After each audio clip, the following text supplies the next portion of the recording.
What's a good word, everyone? It's your boy DKB here. I just want to say thanks for all the support. The channel's been steadily growing, and the number you see below, you can drop a text, shoot a voicemail, any ideas, topics, collabs, etc. you guys want to see. I'll include them in future videos and live streams, and I'll catch you again. Be easy. Good morning, and what's the good word, Jets fans? It's your boy DKB here, and we got a really interesting report from Diana Russini that dropped a little bit ago, and I just find the timing a bit odd. And considering Aaron Glenn and Darren Muji and how things have been ran this offseason, we really haven't had a leak since Aaron Glenn entered the building. So I'm taking this with a bit of a grain of salt, but at the same time, it does make a bit of sense. Again, from a timing perspective, a bit weird. We're going into our final Eagles game. We're going to be scanning waiver wire and such, but we also did hear recent comments from Darren Muji, pretty much saying the same sentiment every GM is going to be saying, that they're looking and reviewing all avenues in order to try to make some final improvements to this roster ahead of the regular season. So specifically, the New York Jets are looking to jump into the wide receiver room. Currently, there's other reports about the 49ers and the Vikings being extremely active, making phone calls, trying to see what they can make happen ahead of injuries racking up and things of that nature. From the Jet standpoint, this is simply a talent issue. This isn't concern. It's not concerns about injury or anything like that that's going on. And maybe some of these recent performances in the preseason did give them a bit of a cue into maybe we need to take another look at trying to increase the talent and find a Robin to Garrett Wilson's Batman, if you will, out here. But it's something that everybody's been hoping and looking for some time, right? And one of the things that I've been interested in with Darren Muji to see if he breaks this trend in regards to other GMs that we've had in recent memory, we haven't found not even that big ticket wide receiver, but we haven't found a really good value trade in a long time. And we've seen some crazy trades come through in just this year, even when it comes to the level of talent of the player and or just the name value in relation to what it took to acquire them. You look at people like George Pickens, for example, took a third and a fifth, DK Metcalf, a second and a seventh. Christian Kirk, who was trending towards more of bust territory, and I think a lot of that was surrounding injury, but it took a future seventh round draft pick. And then Debo Samuel took a fifth, when at least during his height, it was talking about being a guy that maybe could require a couple of first, or a first and a second, definitely multiple high draft picks in order to acquire, before things went extremely south and they ended up trying to sell to the highest bidder. So I would love to see something like that happen, and there's definitely still some opportunity there. But this feels like, with the Jets approach, with us being run centric, it's going to be more of that again, kind of value addition, second, third tier type option that is going to play more of that support role without having to come in and assume that he's going to, eclipse 1,000 yard season or anything like that. And there may be specific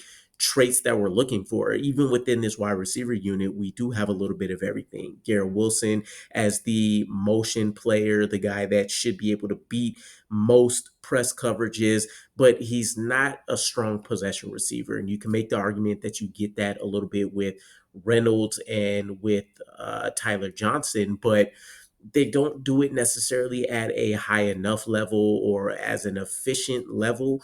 You don't necessarily have that big Mike Evans type threat. And I don't think you'll necessarily find that really out there, though. But you want the veteran-ish type player, or that secondary contract guy that's still working on trying to figure out some things while having that track record of having a high level of success before. So when I look at some of the options that may be out there, and these aren't the ones that I favor, not all of them, but just some ones to talk through. We have Mecole Hardman, been there and done that, and I don't think, based on not only the Packers performance that we've seen, some of the Chiefs performances that we've seen, and the Packers and other spots that he's been at, it wouldn't be a feasible option for us in terms of what he would offer in the receiving room.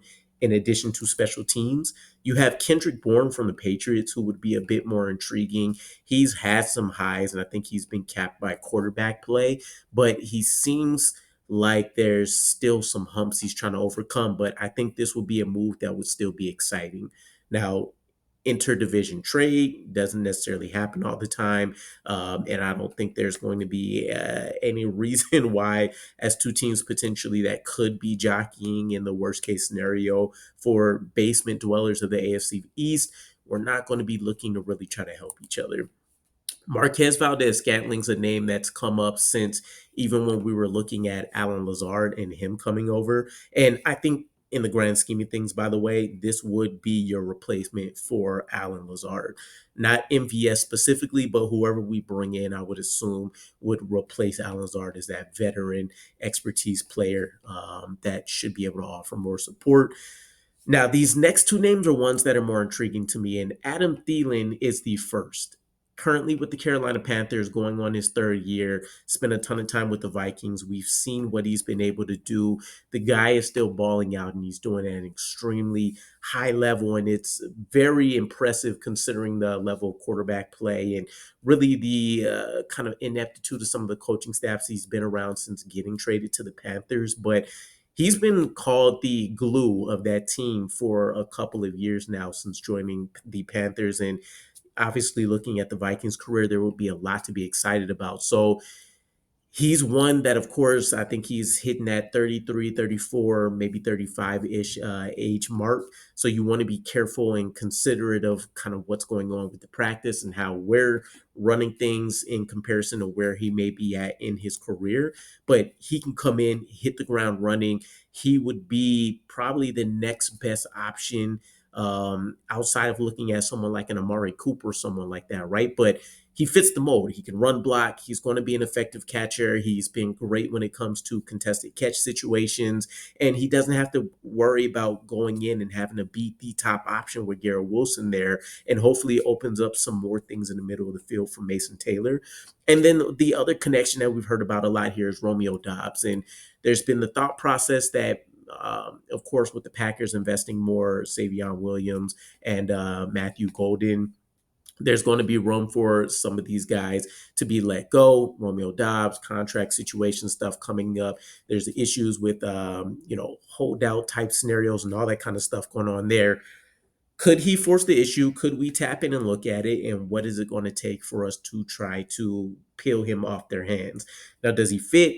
I think there's high highs, there's low lows when it comes to someone like Romeo Dobbs. So if they're okay with trying to figure out what his level of consistency looks like, and a couple of hands question marks with him, then fine. But it's definitely worth the flyer. He's going to come in, and I think with Thielen and Dobbs, you can make the argument that in Thielen's case, he'll come in as the clear number two. In Dobbs' situation, he'd probably be a pretty safe bet for that wide receiver three option. But you just want to find another solution for Justin Fields. It doesn't matter if it's coming on the boundary or in the slot overall, in my opinion. Just make sure that you can find him that level of support that he's going to need to be able to not put so much pressure on Garrett Wilson when it comes to what they want to do through the air. And considering his recent comments about them being comfortable picking up these 8 to 10 yard gains and stuff like that, this could be a way of them getting back on track to Scott Turner's earlier comments about them chasing explosive plays. Now, that may happen on the ground instead of through the air just based on how our roster is constructed, but we'll see. So let me know what you guys think. Are there any wide receivers out there that you think we should be seriously looking at? And what do you think about the list I provided? I'll catch you guys again. Peace.